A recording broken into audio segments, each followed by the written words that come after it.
أعوذ بالله من الشيطان الرجيم بسم الله الرحمن الرحيم الحمد لله رب العالمين والعاقبة للمتقين ولا عدوان إلا على الظالمين والصلاة والسلام على رسوله محمد وعلى آله وصحبه أجمعين.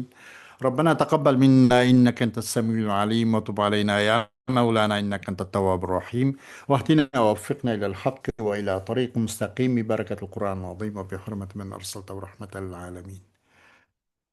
رب اشرح لي صدري ويسر لي أمري واحلل عقدة من لساني يفقهوا قولي بعد. Biz yuqorida Alloh subhanahu va taoloning fazl ihsoni va inoyati bilan Ustoz Abdulvahhab Xallab degan kishining Ilm usul fiqh degan bu shu kitobning o'zidan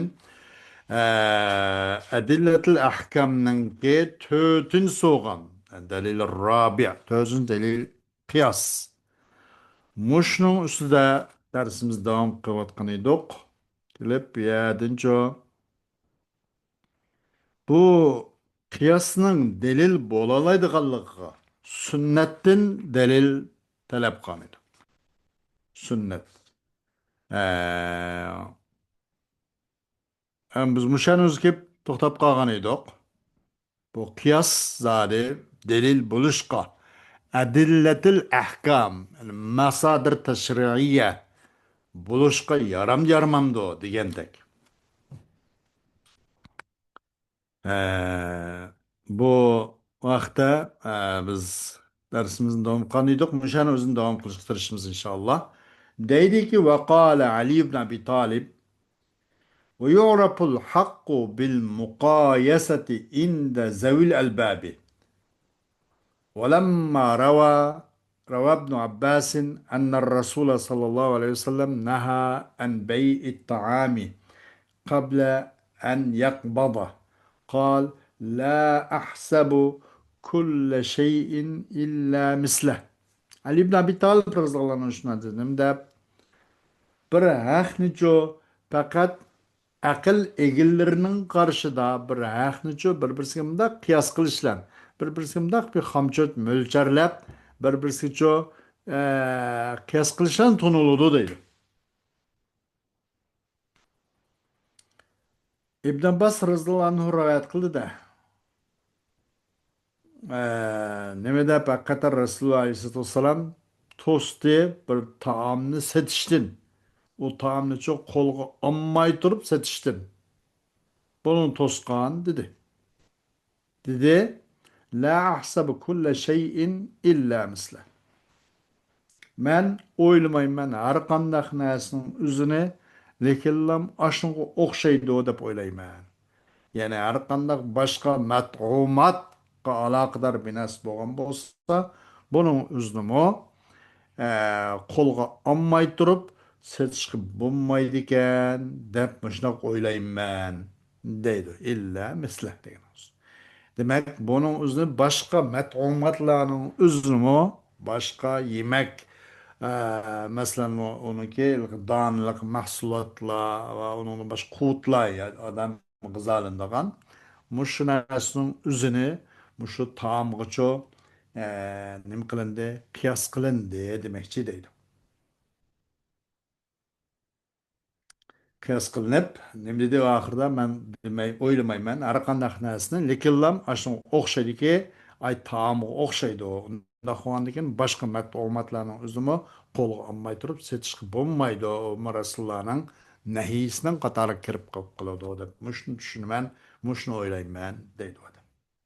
وقد نقل ابن القيم في الجزء الثاني من إعلاء الموقعين ابتداء من صفحة 244 عدة فتاوى لأصحاب رسول الله صلى الله عليه وسلم أفتوا فيها باجتهاد بطريق القياس وما أنكر الرسول صلى الله عليه وسلم في حياته على من اجتهد من صحابته وما أنكر بعض الصحابة على بعض اجتهاد الرأي وقياس على بعض اجتهاد الرأي وقياس الأشباه بالأشباه فإنكار حجية القياس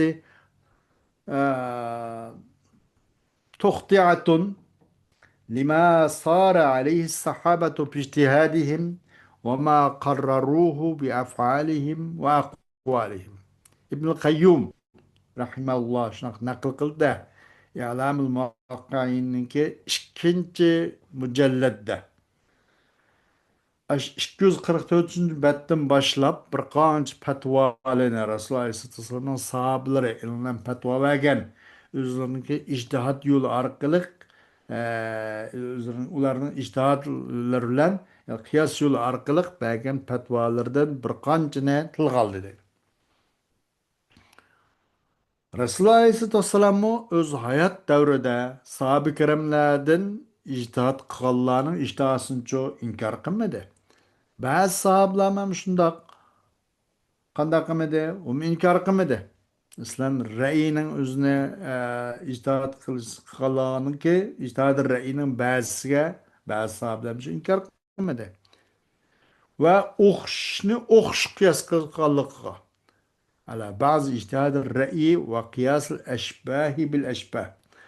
Ra'yining ijtihod qilganligi, ijtihod ra'yining ba'zisiga ba'zi sahabim inkor qilmadi va o'xshaydigan illatda o'xshaydigan ba'zi masalalar bo'lib qolsa uni haqiqat nas kelmagan ammo illati o'xshaydigan mandaq uning illat tepiladigan aslining illati paridimi tepilish ehtimoli bo'lgan bunga o'xshash o'qishning o'zini o'qishga qiyos qilishqimichu qiyos qilganligimichu sahablarni ba'zi inkor qilmadi. Qiyosning hujjat ekanligini inkor qilish degan sahoba ikramlar ularning qilgan ijtihod ustida mangan mush iqimini sahobalarning iqimini xatoga chiqarganlik bu deydi. Va sahoba ikramlar o'zlarining qavllari qilmish harakatlari bilan o'zlarining so'zlari bilan bekitgan narsaning o'zini xatoga chiqarganlik qiyosning hujjat ekanligini inkor qilish deydi. Bunun banaen kıyasmı mesadır teşriyenin birisi bulalaydı o değil. وأما المعقول فأزهر أدلتهم منه ثلاثة. أمن معقول menqul yuqori kitob sunnatdan dalil kelgan bo'ldi qiyosdan hujjat ekanligi ammo buni aqliy dalil desa ularning dalilining eng kuchligarog'i oshkorrog'i u ma'quldan uchdan dalil bor birinchi avvaluha annalloha subhanahu ما شرع حكما إلا لمصلحة وأن مصالح العباد هي الغاية المقصودة من تشريع الأحكام فإذا ساوت الواقعة التي لا نص فيها الواقعة المنصوص عليها في علة الحكم التي هي مظنة المصلحة قضت الحكمة والعدالة أن تساويها في الحكم تحقيقا للمصلحة التي هي مقصود الشارع من التشريع ولا يتفق وعدل الله وحكمته أن يحرم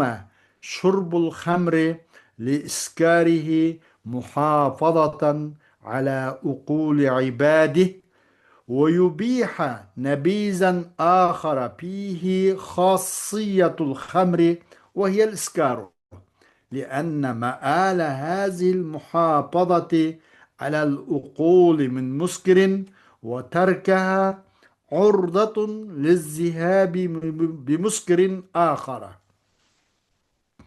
Ama bu üç akli delilinin, kıyasının hüccet, ahkam-ı şer'iyyaniki, mesela adillet şer'iyyəgə yaraydıqallıqqa, mesadir teşri' bolalaydıqallıqqa akli delil çoğu. Degende bu akli delilin üç tane delil var degen. Birincisi qaysi degen birincisi çuqum Allah subhanahu wa ta'ala ma şara hukmen bir hükümni yol koymadı Allah subhanahu wa ta'ala. Lekin lam koyganlan bozçu. Yani bir payda bir maslahatni güstü bendilerinin paydasını şunu nazar tutup yol koydu. Çuqum bendilerinin paydası degen o ahkamlarını yol koyuştaki hakiki gaybi nişan şu.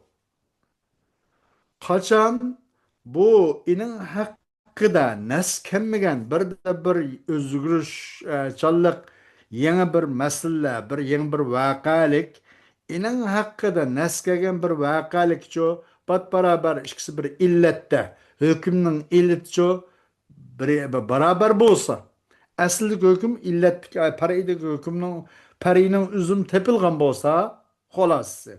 Enin hakkıda neskemmeyen bir yeni bir mesele enin hakkıda nes keltirilgen bir vakaliknin üzüge hükümün illeti beraber bolgan bolsa bu olsa hiye madanatıl maslaha. Bu maşada paydamış. Onu dikende deydiğen maslahatın ki gumallık ornu bu. Muşa qarab hüküm çıkıdığan gap demekçi. Şundan hüküm birliki aslının hükmüne pari birilgan gap.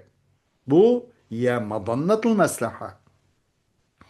O nima maslahanınki gumallık ornu şu. Mesela maslahatı dan degen %60%, ondan yukarı nasılsa 70% bazen pikirinin raciharak şugarak tarafı dan olmakçı. Onda biz konumuz biraz kanaat tapıdığan toğurrak taraf aşağı deydi. Maslahatıl madanatıl maslaha aşağıda anda konudu kim. Onu elbette kıyas kılışık buludu. Ona hakkı neskenmegen nesinin üzerine, yine hakkı neskegen nesinin üzü kıyas kılışık buludu. Neymi de aş illeti müşterekini közüp durup. Aşınıza madanatıl maslaha şu. Aşının özü, ay madanatıl maslaha, onda kokanda talep kılıdı. Hikmet ilahi ve adalet ilahiye neymi derdise, onun hakkıda neskenmegen nesinin üzüne, onun hakkıda neskegen nesinin üzüge hükümdü ço, kanda kılışını, beraber kılışını talep kılıdı. Neymi için? Şari Teala'nın ki bu teşri'den ibaret maksidinin nimisine Şari Teala'nın ki maksidi olgan teşri yol koyuştum olgan şari'nin maksidi olgan maslahani vücut çıkarış için. Uygun gelmeyde Allah subhanahu teala'nın adli ilahi ile ve hikmeti ilahi ile nime uygun gelmeydi? Mesela arakni içişinin aram boluşu. Nime için? O arak aram boğaşka.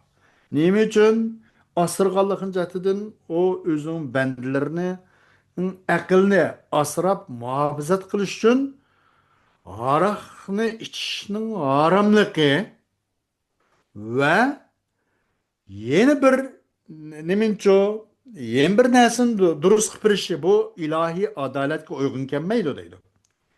Va durust qilg'ay yana bir ichimlikni ki inanıcı mast qilishdan iborat aroq xususiyati bor. Echitish, aqlni epishishdan iborat bu xususiyat bo'lgan narsaning o'zini ichishga yo'l qo'yib berish, aroqni o'zini buni aql yapidi, aqlni vayron qiladi, sarang qiladi degan e'tibor bilan aroqni ichishni harom qilish, aroq tepiladigan iskardan iborat bu xususiyatning o'zi bo'lgan yeni bir ichimlikni durust qilib berish. Bu ilahi adalet bu uygun gelmeydi deydi. Şunlaşka hikmet ve adalet bu ikisi maslahan vücut çıkarış için inin hakkıda neskemegen nesin üzerine inin hakkıda neskegen nesin üzüge illeti müşterekini köz tutup muşu şari'nin ki muşu yol koyuştan teşri'den ibaret boğan Şari Teala'nın maqsadının ki maslaha ekanligini vücut çıkırış için qanday bo'ladi? Ine qiyas qilish eng uygun bo'lgan bo'ladi. Qiyas qilmaganda aroqni ichish harom ekan. Nima uchun? Aqlni vayron qiladi. Aqlni asrashimiz kerak, aqlni muhofazat qilishimiz kerak deb aroqni harom qilibdi. Ammo aroqdan iborat, aroq xususiyati bo'lgan, aroq xususiyati iskar. Mast qilishdan iborat bu xususiyati bo'lgan yana bir aroqning bir o'qishning o'zini mubah qilib berish, uni durust qilib berish bu ilahi adalet ve ilahi hikmet uchun uygun kelmaydi. Shu vajin buni qiyos qilindi deydi. Chunki bu aqlning o'zini asrashning oqibati, chunki bu aqlning o'zini muhofaza qilishning eng oxiri nimadan? Muskirdim. Yani mast qiluvchi bo'lgan bir narsaning o'zidan aqlni mushu asrashning oqibati va u muhofazatni tark qilish bir yerda aqlni asraymiz deb yen bir yerda ash aqlni buzgan yeni bir ichimlikni o'zini buni u aqlni asrmaganlik bu qanday qilish urdatun lizzihabi bimuskirin axar buni yeni bir masquvchi narsa bilan bu aqlning ketib qilishiga aqlni vayron qilishga doğru to'g'ri qilganlik buni aqlni shunga to'g'irlab berganlik mani ishsiz bo'ladi mani bo'lmaydi deganlik bu ikkilisimi yani iskardan iborat aroq xususiyat bo'lgan narsa unda bo'lgandan ilahiy adolat va hikmatga uyg'un kelsin uchun maslaha vujud chiqsin uchun bu qanday qilindi deganda bu illatil mushtarakida bu ining haqqida nas kelmagan narsani o'zini ining haqqida nas kelgan narsaga qiyos qilish eng maslahani tahqiq qiladigan vujud chiqargan ahvolning birisi. Bu cihetten bu kıyas buluşu lazım. Kıyas adillatul ahkamninki birisi bolalaydı. Aklan etkandarıydı. Ama bu delinin işkincisi neyme degende وثانيها أن نصوص القرآن والسنة محدودة ومتناهية ووقائع الناس وأقضيتهم غير محدودة ولا متناهية فلا يمكن أن تكون النصوص المتناهية وحدها هي المصدر التشريعي لما لا يتناهى فالقياس هو المصدر التشريعي الذي يساير الوقائع الوقائع المتجددة ويكشف حكم الشريعة فيما يقع من الحوادث ويوفق بين التشريع والمصالح. Em bu akli delilninki, kıyasınınki adilletil ahkamga yaraydı. Adilletil ahkam kıysak boludu, kıyasını diyen bu üç akli delilinin ikincisi çukum Kur'an ve hadisinin nesleri olsa çeklik. Ve mutanahi bunun ahırı var. Ama insanlarda yüz berdiğen, insanların meseleleri kündülük tuğulup durgan ahval bu gayri mahdud. Uçuk yok. Vela mutanahi. Vela mutanahi. Ve bunun çoğu çeksiz la ila nihaya. Küllige her hıl yenilik mesele çıkıp durdu. Kur'an'ın nesleri, hadis nesleri çeklik. İnsanların yüz berdiğen mesele her hıl özgürlükler bu gayri mahdud. Nda bo'lgandan keyin bu cheklik bo'lgan nafsning o'z alamla u cheksiz insonlardan kundula har bir insondan har bir rayon davlatdan har bir qit'adan ommatan insonlardan yuz beradigan chekolmaydigan bu narsani o'ziga cheksiz narsa uchun bu faqatligilam cheklik bo'lgan bu nususning o'zi masodir tashri' bo'lish bu mumkin emas. Eğer kıyas işletmeyen bolsak, bu mesele onu sırtı kıp kalan buludu. Onun için en akılga uygun, en şu insanların maslahatini vücut çıkırış için kıyas. O kıyas olsa en bir umumi yenilik meselelerini öz koyunu ilişkin boğan nime bir amil. Ya ki bir kaide, ya ki bir ilahi bir tüzüm. Kıyas olsa mesadır teşri. Kanun menbesi kıyas. Bu kıyas maskademde minişidde yenilik el vakai el muteceddide günlük her saat her minutta yüz bir vatkan yeni meseleler için maskademde bu kıyas miniş alaydı.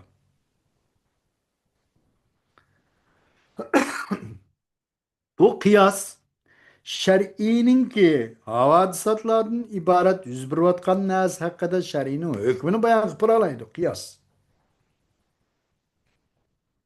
Ve teşri'alen kanun çıkırışlan bununki maslaha. Bu bendilerinin maslahatını göz tutup kuyulgan kanun buğanıkin teşri'alen masalih arasınço birbirisiço udullaştırıp alaydı. Nime? Kıyas.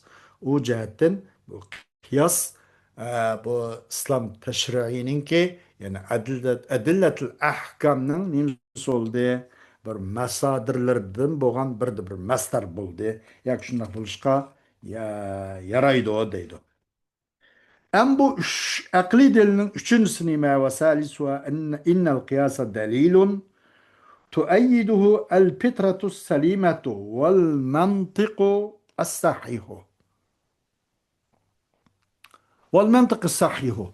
Fe inne men neha en şarabin لأنه سام يقيس بهذا الشراب كل شراب سام ومن حرم عليه تصرف لأن فيه اعتداء وظلما لغيره يقيس بهذا كل تصرف فيه اعتداء وظلم لغيره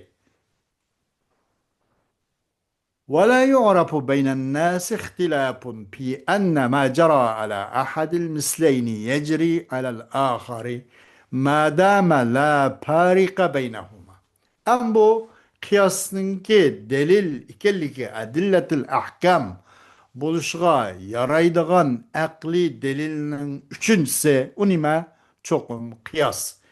Kıyas o bir delil dediğinga onun üçüncü delil çokum kıyas o bir delil. Onu sağlam insanın fitrati katan kollaydı ve sağlam mantık hem onu kollap kuvvetleydi. Mesela çokum bir adam bir içimlikten toskan bolsa. Çünkü sebep nimesi o içimlik zehirlengen dep. Dak vakitte muayyen bir içimlik zehirlengen bolgan bolsa onundan çok içiştin toskan bolsa zehir va dep turup. Kıyas kılıp da bununla yakisu bihaza şarabi kulle şarabin sam. Kıyas kılıp da bu zehirlengen içimlikke her kandak zehirlengen içimlikten hemmisini. Demek o mu haram boludu? Onun içişki bulmaydı. Demekçe deydi bu. Sağlam mantık ve sağlam fitrat bunu kollaydı. Kimi ki haram bolması kişiye tasarruf kılış haram bolgan bolsa. Çünkü onun da şu i'tida va zulm bo'lgan bo'ldi o'zini boshqalarga kimiki harom bo'lmas u ishga tasarruf qilish masalan bir kimning milini xohlagancha qo'l uzatib qilib ep yeb chep qo'yibdi uningda o'zini boshqa bir odamning qonuniy mulkiy haq huquqiga tajovuz qilgan bo'ladi zulm qilgan bo'ladi undoq bo'lgandan keyin qiyos qilibda buningga qiyos qilib buning u odam buningga har qanday tasarrufniki uningda i'tido va zulm o'zini boshqalargacha uning tajovuz qillik uning iqtisodiy qonun haq huquq manfaatiga o nima qilgan bo'ladi tajovuz qilgan bo'ladi va zulm qilgan bo'ladi qiyos qiladi buningga har qanday tasarrufotni qiyos qiladi kim shu odam qiyos qildi u odam buningga har qanday tasarrufotniki u tasarrufotidir i'tido va zulm o'zini boshqalarga zulm qilish va tajovuz qilish uningda mavjud bo'lgan har qanday tasarrufni mushun qiyos qiladi deydi insonlar aro ixtilof degan narsa tepilmaydi to'nilmaydi shuningdek chuqur bir narsaga joriy bo'lgan narsa ikki o'qishning birisi tepilgan bo'lsa yana biridimi tepiladi degan narsani o'zida hech qanday ixtilofat degan gap bo'lmaydi deydi qachoniki u ikkisining orasida farq bo'lmasa ya'ni qiyos ma'al farq degan bir gap bor u qiyos ma'al farq ya'ni nim bo'lmasa madam ala farqa baynahuma ya'ni u ikkisining orasida farq bo'lmasa farq bo'lmasa maqisun alayhla maqisun bih aralig'ida ya'ni aslan pari aralig'ida farqlan bo'lmagan bo'lsa ikki o'qishning birisini yana bir o'qishga ijro qilib ikki o'qishning birisiniki yana biri ustida joriy bo'lish haqida hech qanday insonlar aro ixtilofat yo'q deydi xo'sh darsimiz davomi keyingi soat bo'ladi Vaqt itibariyle to'xtaymiz. Va axiru da'vanan alhamdulillahi robbil alamin.